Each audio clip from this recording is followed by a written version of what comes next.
Hey everybody, this is David Evans here. This is a Friday night episode of I Am Coaching. Now, typically on a Friday evening at about 10 o'clock at night, I'm not usually here answering questions, but we got so many questions with this topic that I just made sure that I had to get in here and record an episode so you can get help with this new update. Now, most of you, this is the first time that you have seen my whiteboard. Now, I have the system set up now where I can go from this whiteboard into my computer, show my screen, maybe even do a live webcam, all at the same time just by changing audio sources and sitting in front of my computer. So I'm really happy about this new update that I'm able to do this for you because it's going to really help you see some of the things, and I can outline it a little bit better and do some really cute little drawings for you to really help the coaching side of it. Now, what happened? I don't know about you, but this week has been crazy. 2 major updates, sites going crazy, the forum's gone wild, people's yelling and screaming, Matt Cutts getting out there and talking about it. What happened? I don't know about you, but I want to find out about it because it really changed a couple things. So the first thing that we saw is we saw some cute little guys popping out all over the forums. We saw penguins everywhere. Now, typically Google does not like to name its algorithm updates. It's one of those things where they don't want to brand a bad thing. So they always say, oh, this is just an on-page optimization filter that we're applying, very obsolete or very under the table. But when it usually takes a hit like it does, Google usually comes out and say, wait a minute here, this is the actual name. Typically, they name it after certain programmers. For Panda, for example, was the last name of one of their programmers, where if you remember, it actually started out as Farmer, and Google said, wait a minute, it's actually Panda. Same thing with Penguin. They stepped in and said, wait a minute here, it's Penguin.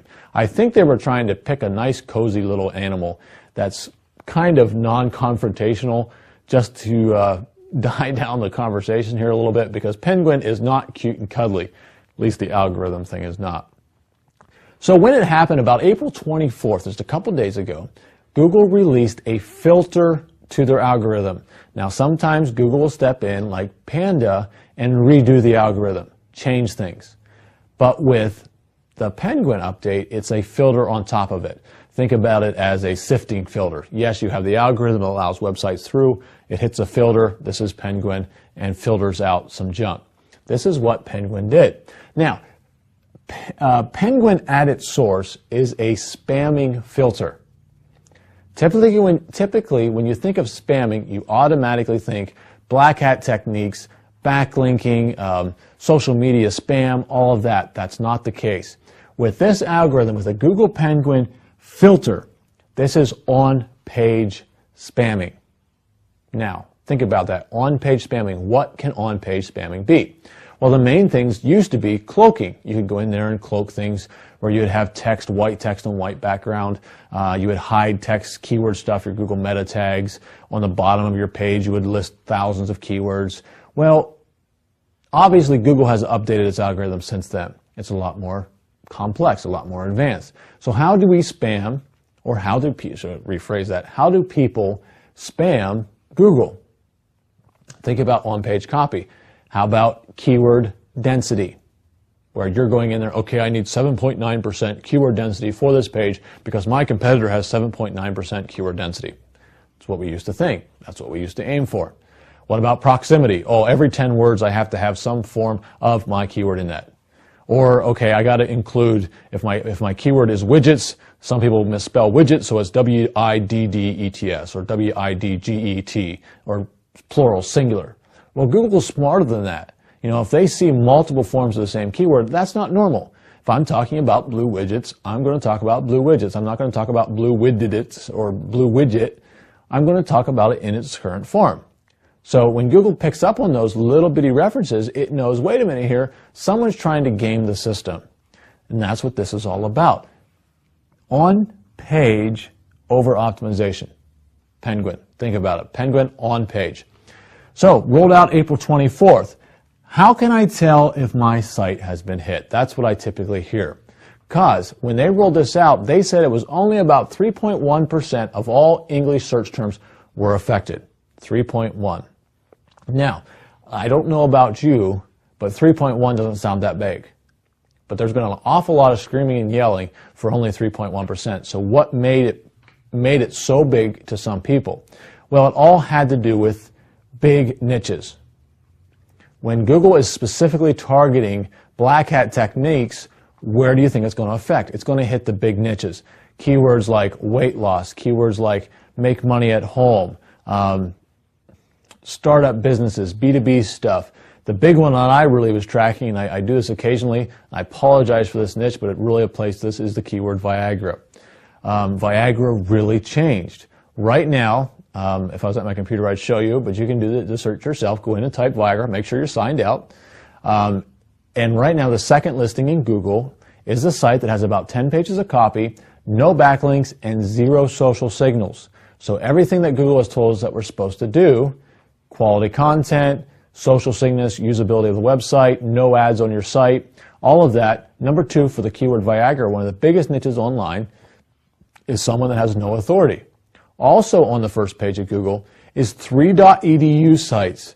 Sites like University of Indiana, which is local to me, University of Kentucky, which is also local to me, and another .edu. None of those sites, those 3 sites, have any keywords on them dealing with the Viagra niche, not even any of the sexual keywords. So all it has to do with, they think this site now, these EDU sites, should show up for the keyword Viagra. It doesn't make sense. Also on the first page of Google is 2 sites that underneath the URL it says this site may harm your computer. They've been hacked.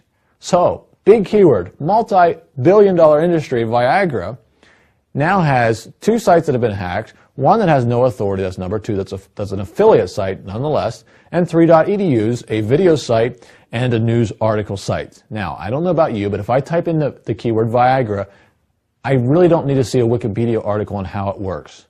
One of the links on there is how stuff works. If you need to figure out how stuff works with Viagra, you got a problem. But that's what Google is displaying right now, and it's really affecting this. This hit the biggest niches. Weight loss, you're going to see Wikipedia on weight loss. I don't need to read a Wikipedia article on weight loss. I want to find out techniques, tips. I want to find out how someone lost weight, not about a Wikipedia article on when this weight loss was founded or something like that. So it affected the biggest niches. That's why there's such an outcry right now. People are screaming because it's hitting their pocketbooks, because the black hatters, the big marketers, are losing money on it. So how can I tell if my site was hit? Now, if you remember, I said April 24th was when it was rolled out. Because it's a filter, it's not going to take long for it to go across the web. If it's an algorithmic update, sometimes they roll it slowly across the server farms and etc. Well, with a filter, it goes in place, hits everybody almost instantaneously. So April 24th is your time frame to look at this. Now, how can I, and I think I got a marker here, how can I tell if my site has taken a severe hit? First thing I want to look at is analytics. So you're going to run into your account and log into analytics and look at April 24th. Now, what I want to do is establish a baseline pre-Penguin update. So I'm going to go in my analytics, select my time frame of everything before April 24th or 30 days before April 24th, maybe March 24th to April 24th, and I want to get a baseline. How many visitors per day from Google Organic only? I don't care about Yahoo. I don't care about referral sites. I don't care about paid traffic sources. I only want Google Organic because it's Google Update. Analytics 24th back. If you see that you have an average of 100 visitors a day pre-Penguin and only have 50 afterwards, now you have a problem. You can say, wait a minute here, I'm guessing that I probably got hit by Penguin. Also, if you haven't seen any traffic decline or very little, maybe a 5 to 10% decline, sometimes that can be just the trends that are going on, I want you to log into Webmaster Tools. Inside of Webmaster Tools, there's a key metric in there that you need to be monitoring weekly anyway, if not more often, and that is impressions. Typically when we're building a site, it's hard to see traffic increase, but you'll see changes in impressions. Impressions is people had the opportunity to click on your site. You showed up someplace where they were searching. That's a good thing. Now, you may not get the click. If you're number 7 or 8, you're not going to get near the amount of clicks as if you're a 1 or 2, but you're going to get the same amount of impressions or very close. So if I look at my Webmaster Tools and see that my impressions tanked I know I lost a lot of space or a lot of positions in Google. Now, if I was number 9 and moved to 12, there's not that big of a difference, but my impressions disappeared. Now, the problem with Webmaster Tools, it runs on about a 3-day lag period. So 24th, it's now the 27th. It's just giving us data for this. So over the next couple of days, that's going to be key for you to really find out if your site was hit by the Google Penguin update. Always monitor these two. You need to be monitoring them daily or weekly at a minimum because it tells you which direction your site is going. If you see your impressions increasing month over month or week over week, you know you're doing a good job. If they're going down, you got a problem. You really don't need to be monitoring your positions as much as Webmaster Tools because you can log in there, find how my impressions are per keyword, and that'll tell you a lot based off it. Now, how do I recover? That's the biggest question that's out there right now. I'm seeing SEOs all over the place talk about, well, you need to have high authority backlinks from places like Best of the Web or DMOZ or things like that. I've seen sites listed on the Best of the Web and DMOZ that got slapped. I've seen sites with 0 backlinks that got slapped. There's a lot of people out there yelling about this, but they don't really know. And typically what happens in the forums in all of this area, they build a site, they try this new technique, they get slapped, there's a new update in Google, they find a new technique, they get slapped, and it's this continuous circle back and forth of trying this new product, cheating the algorithm, getting some traffic, losing the traffic. We don't want that. We want to have a nice quality site that's going to be there for the long term. That's what we're building. We're building an empire, not an overnight success. So how do I absolutely recover? The first thing that you got to remember is it's Google Penguin. It's a filter. It's an on-page filter. This means copy on your site. So what you're going to have to do is go through your site and see if you have any pages that are very, very similar. Maybe you have one on how to make wedding cakes, and you have a page how to make a wedding cake. Well, those two pages are very, very similar. Think about combining them and redirecting one to the other page. Maybe you have 10 pages on a specific niche. Maybe you need to combine it to 1 or 2 pages. Maybe you have pages that weren't visited in the last 30 days. Kill them. Get rid of them. Doesn't matter how many good pages you have. If you have 5 pages that are bad, it's going to pull your entire site down. Read your site. Stand up. Print it out. Read it to somebody. If they go, huh, that doesn't make sense, redo the copy. It needs to be normal English. If you're talking about blue widgets, you're not going to misspell it because, oh, I think I can get extra traffic. I put W-I-D-D-E-T-S instead of W-I-D-G-E-T-S.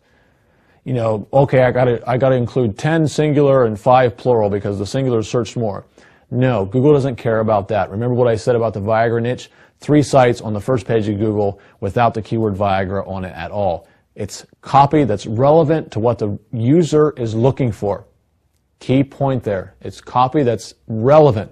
It doesn't have to have the keyword on it as much. It just has to be relevant. If someone lands on that page, they want to read about it. So if they type in new shoes, are they looking for the CD track with the new band, new shoes, or are they looking for a Nike brand of running shoes?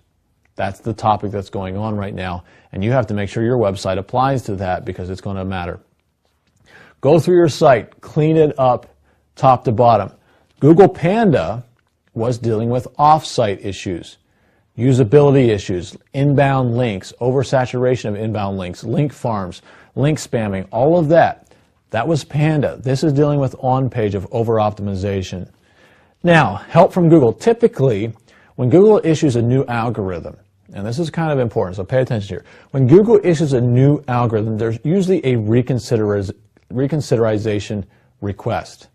A lot of people a couple weeks ago got an email from Google saying, hey, you're using bad linking technique.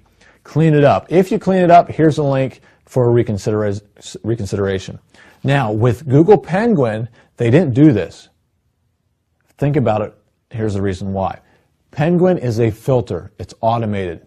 There's not some person reviewing your site, where with Panda, there was a lot of hand reviewing going on and penalties based off of hand reviews. Well, if you push in a reconsideration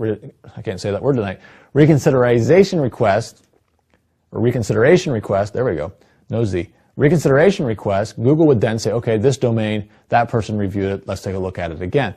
Well, this is automated. It's not going to matter. It's just a filter. There's no way that they can go in and unfilter just your site. So there is no reconsideration.